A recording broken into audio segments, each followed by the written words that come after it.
行動升級，揾徐立之對質。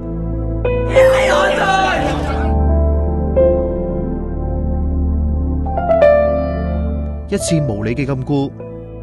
如果你發覺警方真係有違反法律，你會唔會借口？會唔會唔好同我講咁多？我已經答咗啦，你係追問嘅咋？一個咁嘅解釋，就咁樣，呢位本來萬人景仰嘅校長，名譽一朝掃地。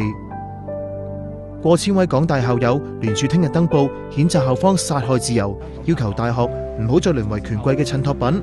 更加重要嘅係要求曾偉雄下台。佢仲會將行動升級，星期5晚喺港大校園舉辦集會，歡迎市民、校友同學生參加。到時會要求徐立之面對質詢。自己個人都明知佢講嘅嘢都係非常官腔噶啦。如果佢唔嚟，其實佢都要承擔翻個後果咯。好老實講，即係咁多市民、咁多校友有嘢要同你講。佢呼籲公眾向校務委員會提出書面質詢。我理直抗辯。多謝你。我並冇政治獻媚，我向你道歉。雖然道咗歉，但愛之深責之切嘅李同學仲好嬲，好多疑問啊！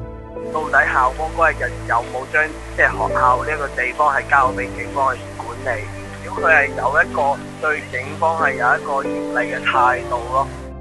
佢徵詢緊法律意見，可能從民事訴訟向警方追討，又會以學生運動嚟到反映不滿。有校友就研究提出司法覆核，指警方嘅818戒嚴侵犯基本法賦予嘅示威表達自由。律師都話勝算好大㗎。